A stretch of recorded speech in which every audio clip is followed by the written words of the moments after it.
Good morning and welcome back to News and Views with myself, Salano Makudir. The time is 24 minutes past 9, and this hour of News and Views is sponsored by Africa Muslims Agency. Africa Muslims Agency, a beacon of hope to communities for over 35 years in Africa and beyond. Just a few weeks ago, on the 16th of November, the South Africans commemorated Arrival Day, marking the historic landing of indentured laborers from India between 1860 and 1911. This day serves as a poignant reminder of the struggles and triumphs of those who left their homeland to forge a new life under very, very challenging circumstances. However, as we reflect on their contributions to our society, there's a growing concern over the lack of national recognition for this pivotal part of South Africa's history.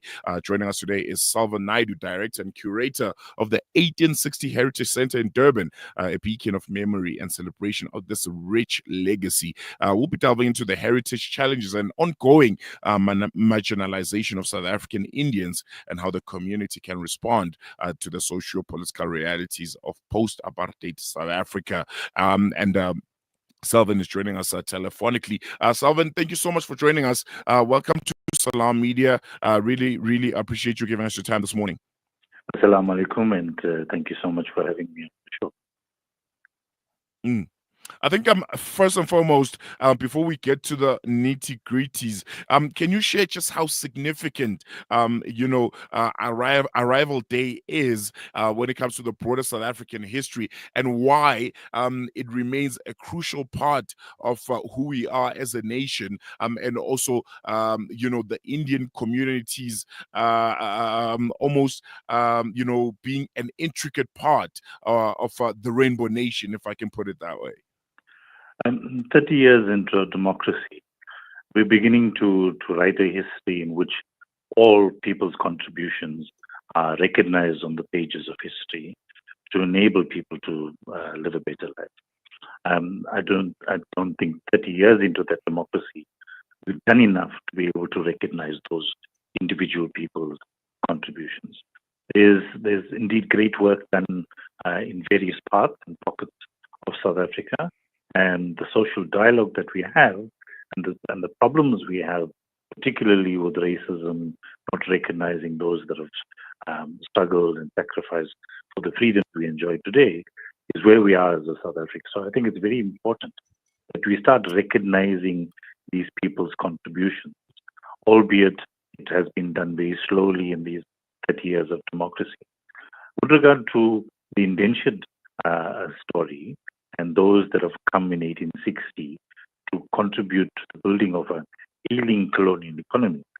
That part of history needs to be told much widely, not just to people of Indian origin or Indian Africans living in South Africa, but to the whole of South Africa. And that story is not told widely, although it's a part of the curriculum in a very short and abbreviated sense.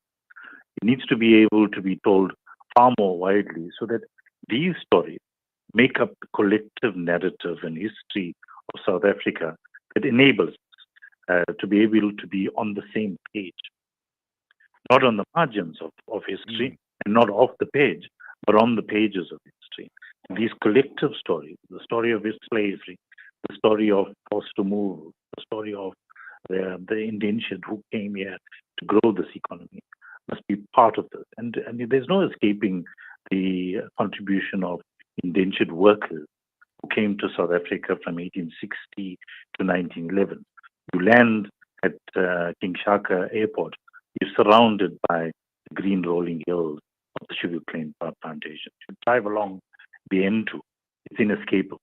So these contributions need to be part of and be recognized. There should be visible markers that identify with that contribution. There hasn't been one. The government of KwaZulu-Natal has promised that there would be one. This is a long-standing story which started in 2010. And we're very happy.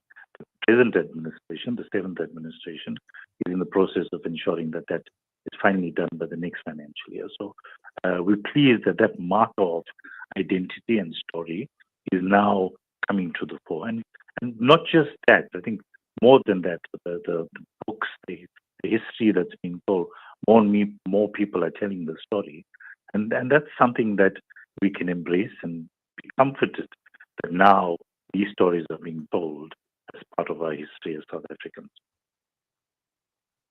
Mm, mm. And I think a very very concerning element for me is the fact that arrival day itself is something that is not properly documented, and it's not taught overall, to the rest of South Africa. Why do you think this is? Do you think there's a deliberate attempt to kind of erase that chapter of our history?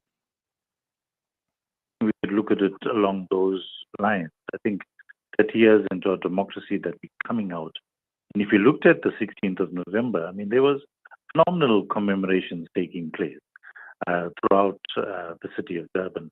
And I hope that in other parts of the country they were. But significantly for Durban, they were all host. Sort of commemorations were taking place.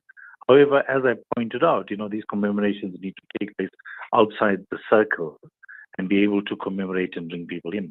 We were proud as the 1860 Heritage Center to have had eThekwini mayor, the mayor, the premier, and MEC of Sports, Arts and Culture at the event. So in a sense, it breaks away from the circle that you normally commemorate with, and it's part of the South African fabric. So I think there's been a slow and steady start towards getting this out, where in an apartheid society, we were never allowed to. Myself growing up, I was never recognized the story of Indentured. Only it was told amongst our grannies and grandfathers in an oral sense, and we barely had a sense of that history. At least 30 years into our democracy, these stories are being told. And yes, we need a wider footprint, and I think that happens in time. But the more we're able to have these events and have these markers of identity, it grows and enables us as a collective South African society. A very concerning event. I think this happened at this DAKZN racial slur, which was on a counselor of Indian descent. This I'm sure is something that was very very concerning. And why? What do you think this says about the lingering prejudice and race relations in South Africa, and how should the Indian community respond to something like that? There's great strides in building a non-racial democracy, and many people who have sacrificed. And I think at present there are still many people that work hard and are very committed to ensuring that non-racial democracy as part of a constitutional democracy with South Africa. And we must be able to applaud and acknowledge those individuals that do that. However, within that framework, there are people that constantly seek to divide us. That comment that was made in an eThekwini council meeting is completely unacceptable, and it's something that should be relegated to the past. That councillor should be sanctioned by the political party from which he belongs or she belongs to, and also from the eThekwini municipality with the harshest possible sanction, simply because this type of rhetoric is unacceptable 30 years into our democracy. There are people that have sacrificed with their lives to build a non-racial South Africa that we're very proud of. So we must be able to understand that those that seek to divide us are part of the society that we live in. However, we must do our utmost to ensure that that part of our lives are eradicated altogether. Mm, mm. What would you say to someone who would say they probably feel like the Indian South African community has not done enough when it comes to integrating themselves, into the greater South African discourse, and there's still a sense of a lingering sense of being othered that is to a certain extent can be attributed to the community itself? I think there's a fair amount of growth for all societies in South Africa. I don't think 30 years of democracy is enough to be able to confront the wounds that are deep-seated. Within each community, they are racist. Within each community, they are progressive. What we want to have within all our communities is a higher degree of people who are progressive, people who are charterist, people who are, committed to the constitution that we all are beholden to. So these are problems that exist. They don't just exist within the Indian community. They exist within the African community, the colored community, and the white community. So these are problems that we need to address. However, we do need, as a South African society, as a collective South African society, to be able to come together and be able to address these problems. We've dropped the ball, for many years in not being able to confront the demons that exist within society. And we see this on the playgrounds where children sit in their little nooks and crannies and so on. But there's also a growing acceptance where people come together as well. So I think, we must be able to confront these deep wounds to be able to be sutured and be able to move forward. But we must be able to confront and acknowledge that there are problems within these communities. I think if we speak of the Indian African contribution to South Africa, there's phenomenal work being done. There's many people that are working on the ground, not contributing just towards the Indian community, but communicating to the nation building of South Africa. So that we must be able to provide. Many people coming together, business and being able to provide water for people that don't have when there's crisis, people providing in terms of social benefit, and a whole host of civic communities coming together and civil structures coming together to assist.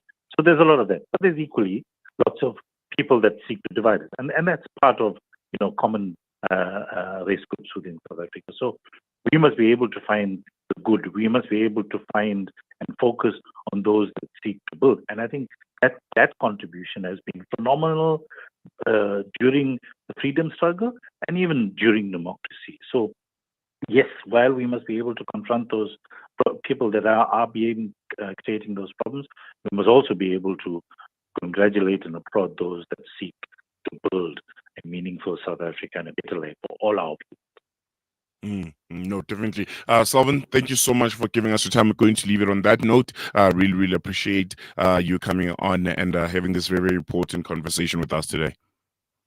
Thank you so much for having me on your show. We have it, Dr. Selvan Naidoo, Director and Curator of the 1860 Heritage Center, and we're having a conversation about, honoring Indian indentured laborers, and something that has sparked, a lot of dialogue when it comes to heritage and identity, and also integration. So, yeah, very important conversation to have. We're going to take a quick break. When we come back, News and Views continues after this. We are here in the middle of a Zahra neighborhood. The whole neighborhood is already destroyed. More than 17 towers are down.